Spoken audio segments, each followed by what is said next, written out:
to start a little series on the restoration of my Amiga 500 because it seriously needs it.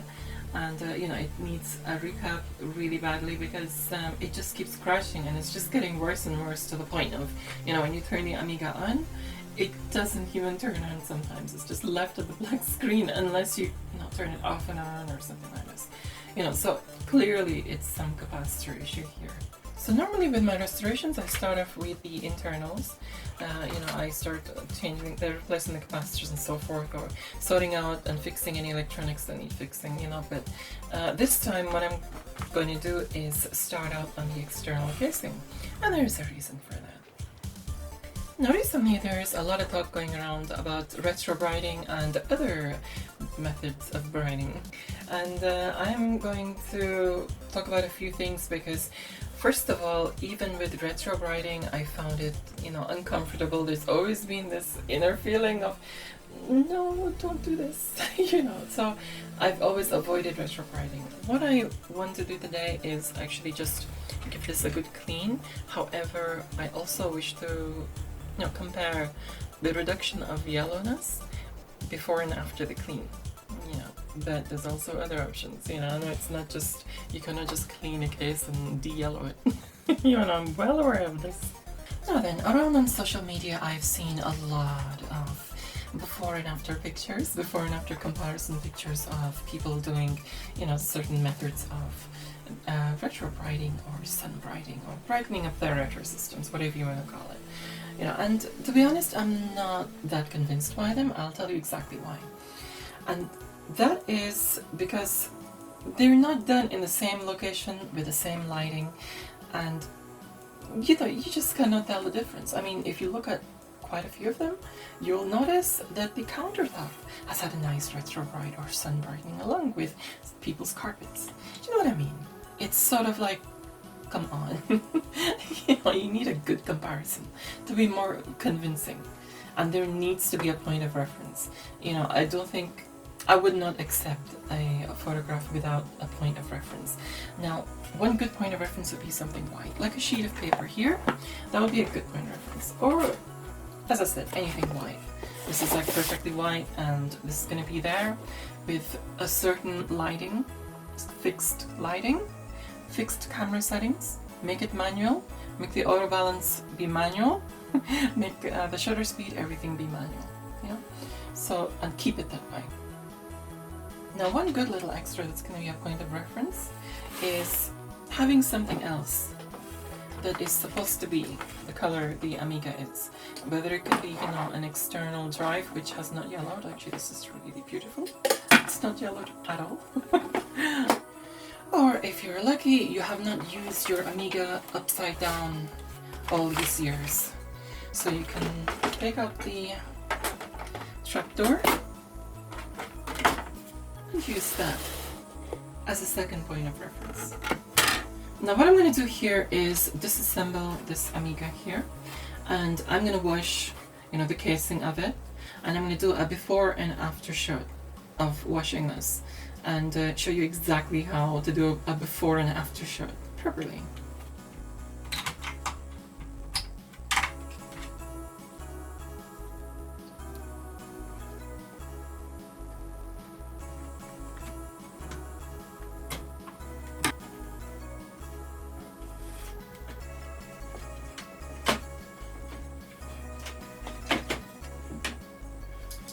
Now here is going to be my before shot. I've got my lighting fixed where it is, exactly where it is. I got my camera and manual, and I have my reference points. So I'm going to be completely honest here, and well, as we all should be in our before and after comparisons. And this may, after and before the wash, you may not see hardly any whiting, you may not see any at all.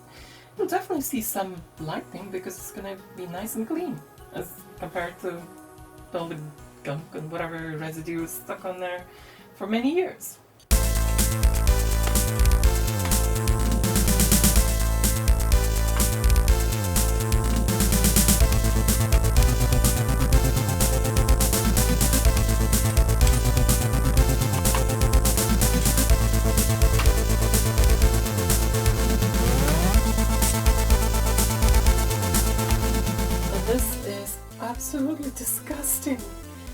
feel the residue, a greasy freaking residue on my fingers. I really have the strong urge to wash my hands now.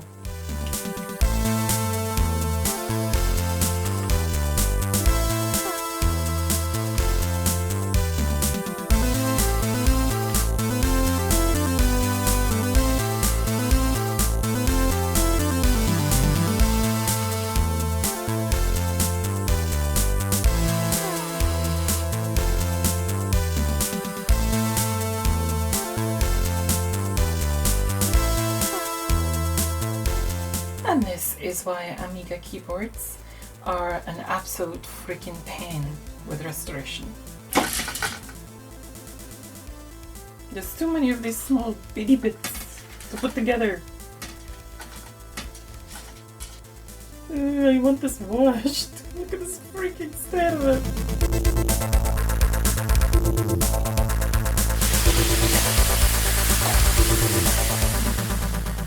Your valuable vintage computers are your property, and before anything else, first and foremost, your property, and of course it's your choice what you do with them, and what advice you wish to follow, what advice you wish to take on board, and so forth. As I said, it's your property, your choice, and no one really should be persuading you of anything risky.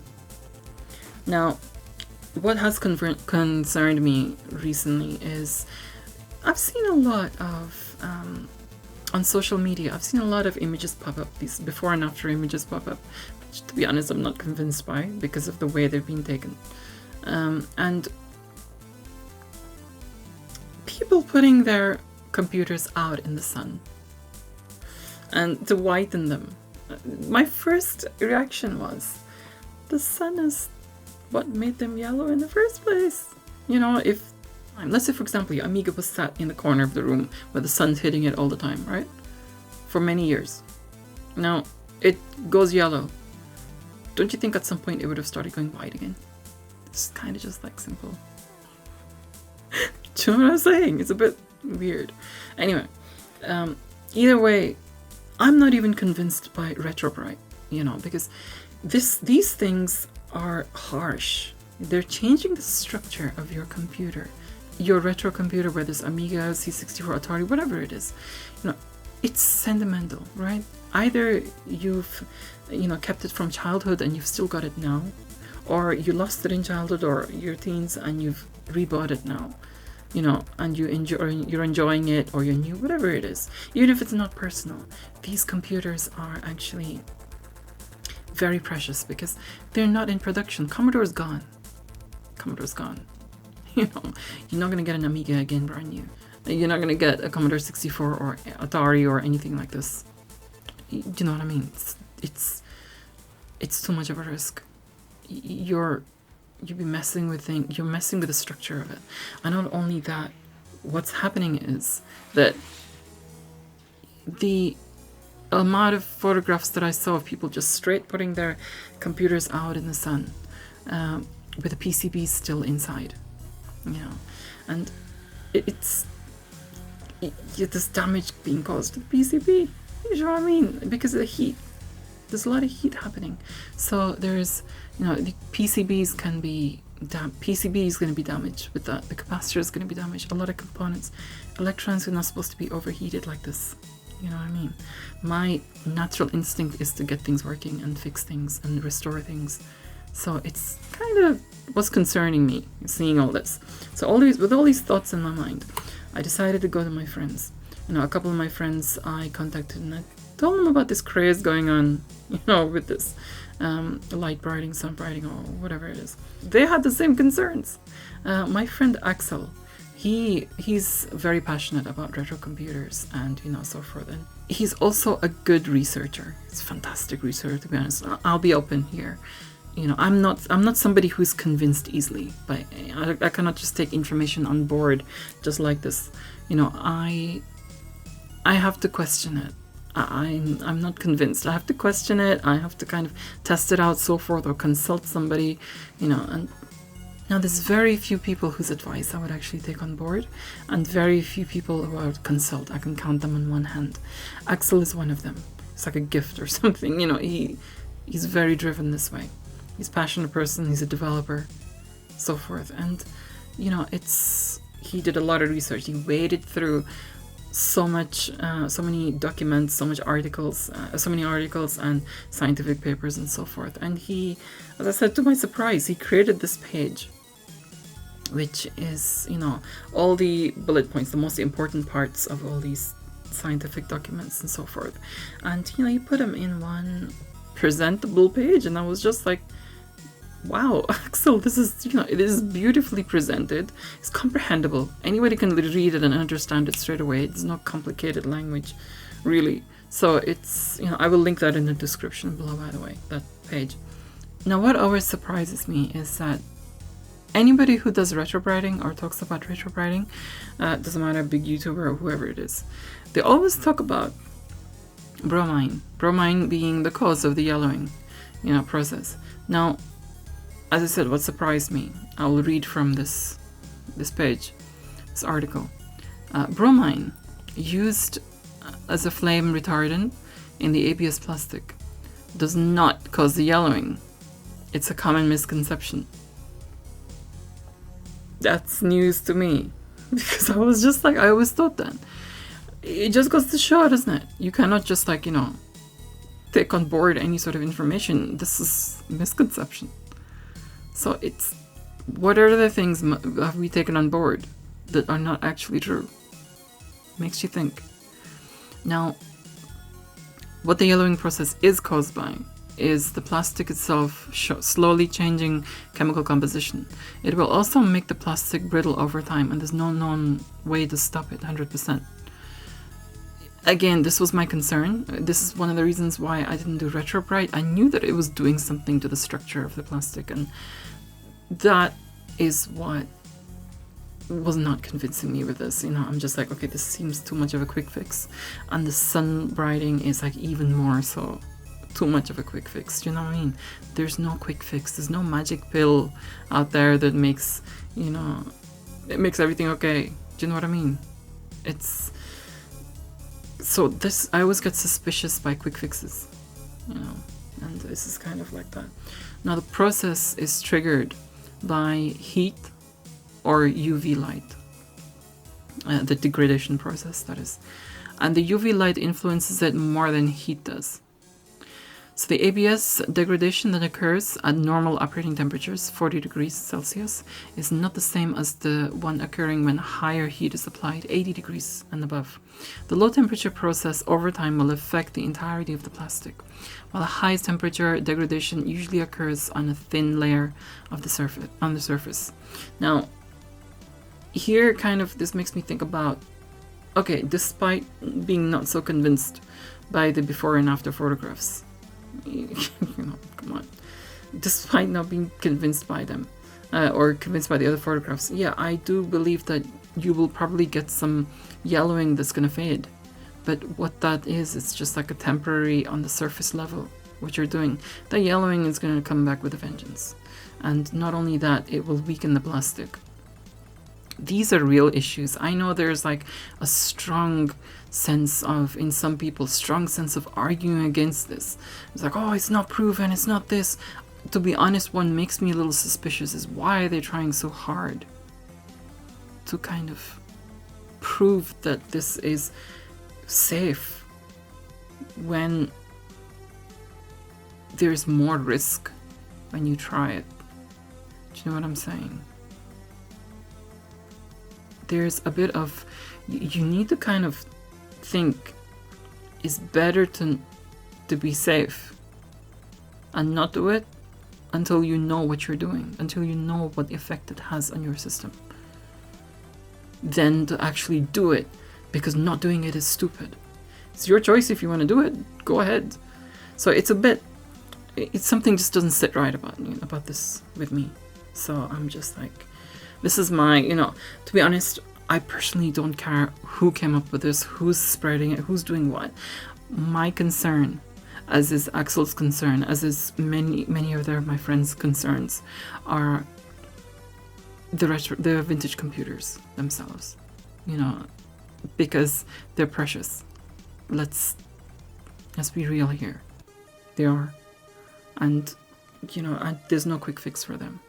Even as I said, even Retrobrite, I'm not convinced with. I mean, I painted my Amiga 1200, and that is actually what I've done. I mean, I did get some flack from it. Oh, you painted it blue, it's not original anymore.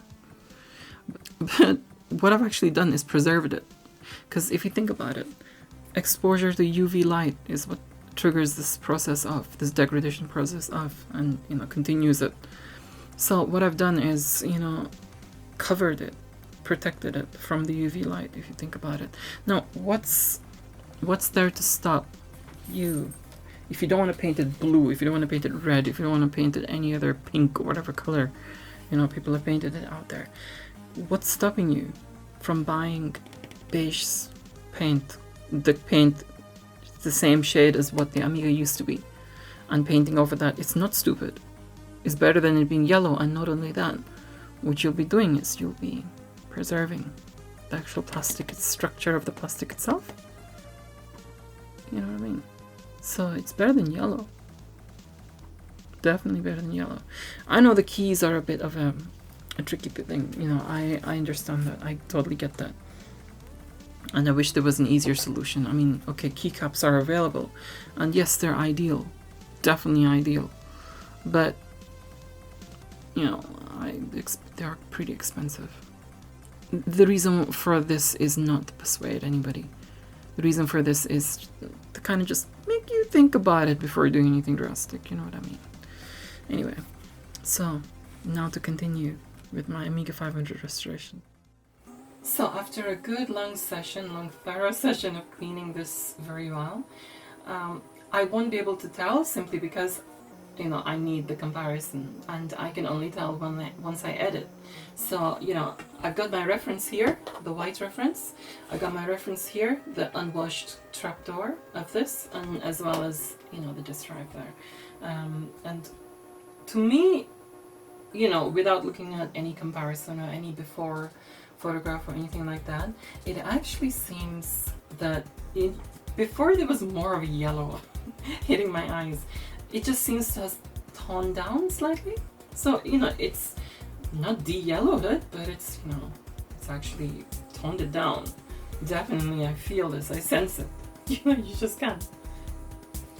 But we'll know, well, I'll know, you already do know, with these side-by-side comparisons. So I'm going to take a photograph of this. When doing this, I made sure the light levels were identical, the lighting setup remained the same, as well as the camera settings, and they were set on manual. And even any post-processing of photographs to even up the levels was identical on both images. I can definitely see a subtle lightening.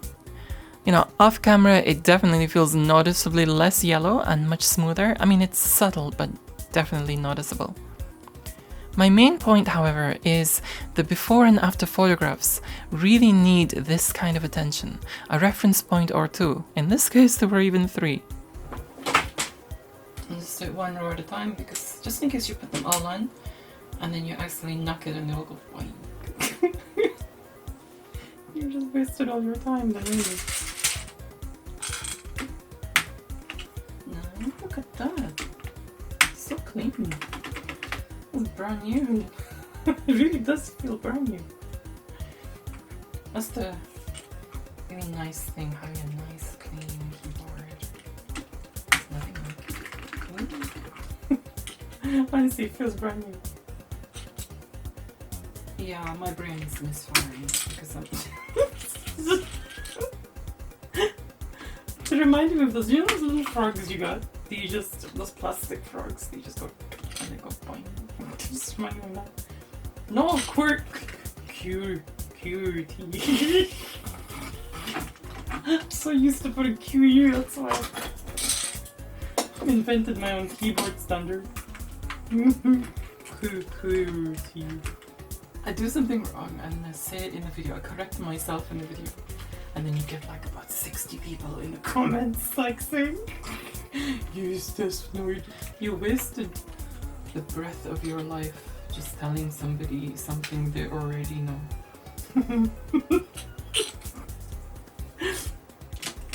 Yeah, my brain's misfiring here because I'm like doing something that's, you know, kind of mundane. Yeah, like quirky or yo.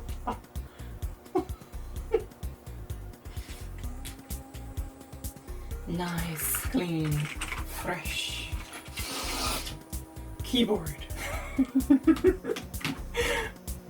Okay, so this just arrived for me. It's from the US. Oops.com. That's what I call it. I call it the UPS, I call it oops. And I call it USPS. Oops. Okay. Or is this meant to be like a punch card thing? Oh, nice.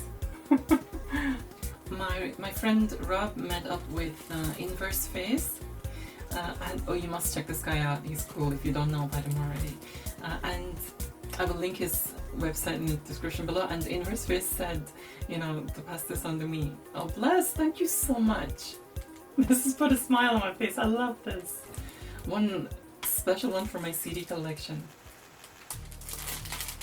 Oh, this is so cool. I'm gonna enjoy this. I love chiptunes. Oh wow, I love the CD. Look at that. Nice. Music of the members of the SDF Public Access Unit System. Oh, this is cool. Great CDs from the collection. Thanks so much.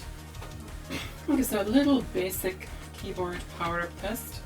Does the darn thing actually power on? That's my Pico PSU. If you wish to watch that, actually I did an entire video on making this thing. So yeah, it's the Pico PSU. It comes in handy for the bench stuff, actually, more than anything else. Yep, it looks like that's coming on. This is fucking coming on. Caps lock works. It does stick. Yes, I like the one with the red light better. That's the one we first had. So the recapping of all this is going to be in part 2. That's all for today, however. Thanks so much for your likes, your shares. Do leave your thoughts in the comments below. Don't forget to check out my other videos and do subscribe for more, because there's quite a library. And also a big thank you to my patrons for all your support. And don't forget to check out my Facebook page, like that, follow me on Twitter, and you know, many other things like Flickr and you know, SoundCloud and so forth. So anyway, for now, I will say adios.